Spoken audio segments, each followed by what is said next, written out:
ನನ್ನ ಹೆಸರು ಚಿದಂಬರ ಅಂತೇಳಿ. ನಾನು ಈ ಕಾಡಲ್ಲಿ ಈಗ ಬಂದಿದ್ದೀನಿ. ಈಗ ಕಾಡಲ್ಲಿ ಕೆಲ ಜಾತಿ ಮೆಡಿಸಿನ್ ಗಿಡ ಆಗಲಿ, ಈ ಬಳ್ಳಿ ಆಗಲಿ, ಅಥವಾ ಟಿಂಬರ್ ಬರುವಂಥದ್ದು ಮರದಾಗಲಿ ಎಲ್ಲದೂ ಒಂದು ವಿಡಿಯೋ ಮಾಡಿ ಕಳಿಸ್ತಾ ಇದ್ದೀನಿ.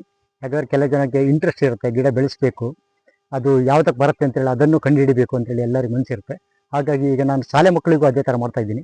ಕೆಲವು ಶಾಲೆ ಮಕ್ಕಳಿಗೆ ಕರ್ಕೊಂಡೋಗಿ ಗ್ರಾಫ್ಟಿಂಗ್ ಮಾಡೋದು ಹೇಗೆ, ಅದು ಕಸಿ ಕಟ್ಟಿದರೆ ಎಷ್ಟು ದಿವಸಕ್ಕೆ ಬರುತ್ತೆ, ಒಂದು ಬೀಜ ಯಾವಾಗ ಆಗುತ್ತೆ, ಅದು ಎಷ್ಟು ದಿವಸಕ್ಕೆ ಜರ್ಮಿನೇಷನ್ ಆಗುತ್ತೆ, ಅದಕ್ಕೆ ಟ್ರೀಟ್ಮೆಂಟ್ ಹೇಗಿದೆ ಎಲ್ಲ ಹೇಳ್ಕೊಡ್ತೀನಿ ಈಗ.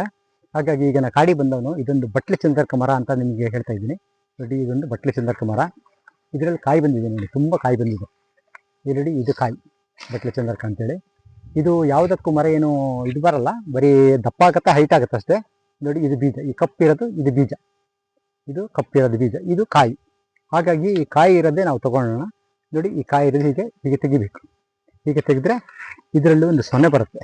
ಸೊನೆ ಬಂದ ಕೂಡಲೇ ಈ ಸೊನೆ ಇದೆಯಲ್ಲ, ಈ ರೋಮ್ ಗುರ ಅಂತಾರೆ. ಈ ತೊಡೆ ಸೈಡಲ್ಲಿ, ಈ ಬಗ್ಲು ಸಂದಿಯಲ್ಲಿ ಕೆಲ ಕಡೆ ಎಲ್ಲ ರೋಮ್ ಗುರ ಅಂತ ಹೇಳುತ್ತೆ. ಈ ಕುರ ಯಾವುದೇ ಆಗಲಿ, ಕುರ ಎದ್ಬಿಟ್ರೆ ಈ ಸೊನ್ನೆನ ಅಲ್ಲಿ ಹಚ್ಚಿಬಿಟ್ರೆ ಆಯ್ತು. ಈಗ ಚೆನ್ನ ಮಾಡಿ ಹೀಗೆ ಹಚ್ಚಬೇಕು. ನೋಡಿ, ಹೀಗೆ ಹಚ್ಚಿಬಿಡ್ಬೇಕು. ಕುರ ಎಲ್ಲಿ ಜಾಗ ಇದೆ ಹಾಗೆ ಚೆನ್ನ ಮಾಡಿ ಒಂದು 3 ರಿಂದ 4 ದಿವಸ ಹಚ್ಚಿದ್ರೆ ಅಲ್ಲಿಗೆ ಕುರ ಎಲ್ಲ ಕಂಪ್ಲೀಟ್ ಚಿರ್ಟಿ ಹೋಗ್ಬಿಡುತ್ತೆ. ಕುರಕ್ಕೊಂದು ನಂಬರ್ 1 ಔಷಧಿ ಇದು ಬಟ್ಲೆ ಚಂದರ್ಕ ಅಂತ. ಇದು ಕೆಲವು ಜನಗೆಲ್ಲ ಗೊತ್ತಿಲ್ಲ, ಹಾಗಾಗಿ ಇದರಿಂದ ಒಂದು ಮಾಹಿತಿ ಹೇಳ್ತಾ ಇದ್ದೀನಿ. ಓಕೆ ಸರ್, ತುಂಬ ಥ್ಯಾಂಕ್ಸ್.